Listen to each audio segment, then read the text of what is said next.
Welcome to the Contributors Corner, where Michael Succurro from Spark Financial and I shed a spotlight on topics that could impact your portfolios and build a bridge between unsuspected sectors. Today, we're actually diving into something that's on the minds of Canadians coast to coast, and that's housing. It's not just about prices anymore, it's about whether owning a home is still even a possibility. And with an election on the horizon, this conversation has serious weight for renters, buyers, and investors alike. First off, hey Michael, good to see you again. See you as well, Lindsay. Thanks for having me again. Let's jump right into all of this then. We're going to start off with some affordability and really getting away from us if we think about that. I mean, home prices, they've skyrocketed over the last decade. And if we look at that, they haven't exactly been keeping pace with wage growth. I mean, according to the Real Canadian Estate Association, I believe the average home in Canada now costs well over $700,000. And that's not even including cities like Toronto and Vancouver. That number could be easily pushed past the $1 million mark. And it's not just the ownership that we're talking about anymore. So rental rates are climbing fast too. I know here in Vancouver, I mean, there are rental bidding wars going on. I don't know how it is in Toronto. Maybe you can give us some insights in that. In some major cities, rent is up more than 20% year over year. So if we look at that from many of the young Canadians, homeownership feels less and less reachable now. So, Michael, when you look at this from an investor's point of view, just the investor's point of view, how does this shift in affordability impact market behavior? Yeah, absolutely. So it impacts it on both sides of the spectrum, as the investors that are currently holding properties versus the new investors that are trying to get into properties. So the investors that are holding properties over the last 10 years, obviously they're static, especially in the last couple of years, as their property values have skyrocketed. So they're able to offload those off their portfolios and obviously cash in on the large gains that they have made. Now, for investors that are looking to enter the market, like you had said, that grasp is getting further and further away, as it feels that the home values are rising a lot faster than the wages are rising to compete with them.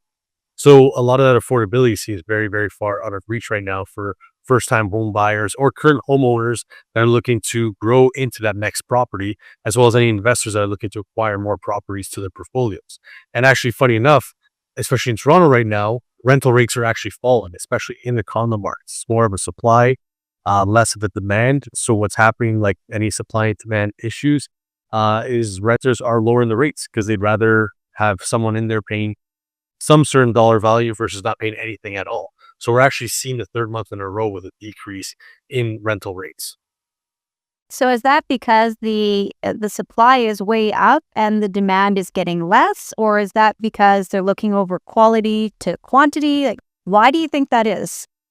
Yeah, it's a little bit of both. It's definitely quality over quantity because, again, every province varies. But in Ontario, courts are backed up, I'm hearing 9 to 10 months now when it comes to tenant landlord cases. So I would rather have somebody in there that's a lot higher quality that I know is going to pay me every month versus someone that might say they're going to pay me, let's say, $3,000 a month and not pay me a single dollar versus someone that's going to pay me $2,500 a month. And I don't have to worry and I get to sleep every month, but knowing that the check hits the account and the money is going to clear. On the other hand, it's also, again, supply.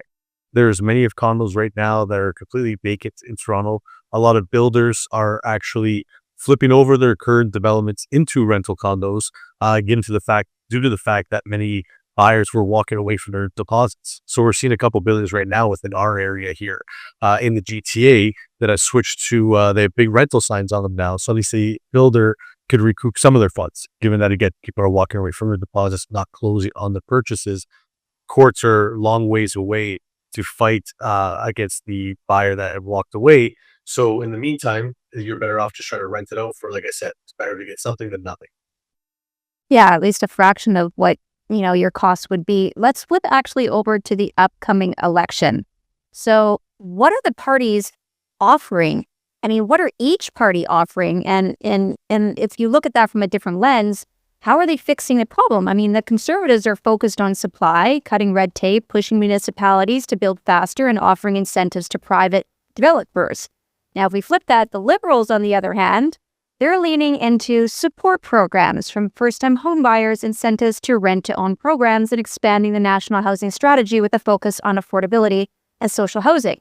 Now, the question for voters becomes, do we need more market freedom, more government support, or a blend of the two? What do you think voters, especially those with money in real estate or REITs, should be paying attention to in these platforms? Well, I feel we definitely need a blend of the two. You want to push that red tape, but you also want to have affordability. Now, when it comes to pushing that red tape, I feel like that's something that's more geared towards investors. Investors want to see developments move a lot quicker. They want to see their own properties are able to develop. You take somewhere like Alberta, where it's a lot easier now to convert a property into an MLI Select program, which is a multi-unit residential home over 5 units that they're able to construct to, again, create more housing for many people, as well as increase their portfolio. They're taking a single family dwelling property and now flipping it over into a 10 unit, 12 unit, whatever it may be. And Alberta has actually pushed that red tape along a lot faster than some provinces like BC and Ontario. Ontario, the big joke is that you want to get to development and you're a little fish in the big sea here. You go on a merry-go-round of trying to get past the red tape. So you finally got this permit, back on the merry-go-round, we get the next permit, back on the merry-go-round. And sometimes you're looking at 5, 6 years where some people just simply give up on the project. And I feel like that's a huge issue because it's not so much about affordability.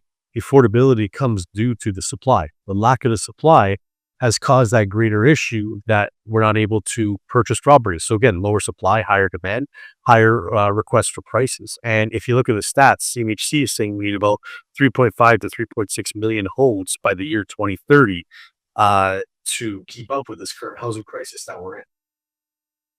Yeah, I mean, can we lean into that a little bit more? I mean, the challenges here, there's zoning restrictions, there's labor shortages, there's community and resistance to that. So even with the best intentions, can we actually build fast enough to cool the market? What's your take on this? Is supply side acceleration even realistic, or is this just another campaign soundbite? I think we definitely can build fast enough, but again, there's various issues that come across the table. The first one being, again, talking about the red tape, getting permits fast enough, zoning fast enough to actually build these properties. Then the next thing you have to look at is skilled laborers. The issue right now is with a lot of new immigrants bringing into the country, there's not enough skilled laborers that are actually coming into the country to assist with this, as well as the current existing population doesn't have enough skilled laborers to actually support this demand. And then on top of that, with all these tariffs going on right now and increase of cost when it comes to material, it's also very costly to build a property. I had some clients that were doing renovations during COVID, and buying lumber was like buying stock and shorting the market or increasing the market. They would buy a 2x4 for, let's say, $4 one week, and then next week it's up to $7, next week it's up to $8, and it just kept increasing. And again, it goes back to the home price is increasing, but the wages are not increasing. So now the material is increasing astronomically, but again, those wages are not increasing. So again, that's where it goes back to the blend of pushing the red tape, but also creating affordability. Well, I remember during COVID, I think that was the thing that everybody did was just renovation. So I think they pushed those prices up because they knew people were doing that. However, on the flip side, there is also the foreign buyers and the speculation around that. So, foreign ownership bans and speculation taxes have been introduced to try and curb the demand that could be pushing those prices up. But the long-term impact is still up for debate. Some parties want even stricter enforcement, while others are arguing still that there is more of a distraction here.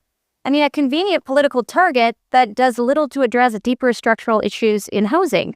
So if we crack down on investors, that might sound good in a campaign ad, but without new supply, we could be right back where we all started. So here is the thing. How much of an impact do you think foreign ownership really has on Canadian housing, the pricing, the demand, all of those things? And should investors be concerned about new restrictions? Well, I feel, again, there's two sides of the coin when it comes to foreign investors, as I've dealt with many of them in the past before this ban came into play. So the side that I'm on is, of course, I wasn't a huge fan as to a new condo development coming and a foreign investor, one investor would come in and buy the whole floor. I think definitely there should have been tighter restrictions on that.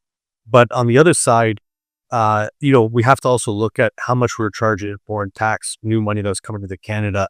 And again, we are a country of immigrants. There's many people coming here that are not having that PR status right away, but are coming very cash investment heavy and want to start owning property here. So I feel like that also unstimulated the economy here as we lost in a lot of foreign buyers' funds flowing into Canada, as well as a lot of the taxes that were charged and imposing on these foreign buyers. So again, I get where the statement came from to ban the foreign buyers to obviously not cause those issues where someone would come and buy up a whole street or buy up 2 or 3 floors of a condo building. I think better restrictions could have been put into play to benefit us, our economy, and the foreign buyers all together. Yeah, I think maybe looking more long term on the consequences that whatever action is going to be on the rest of the economy.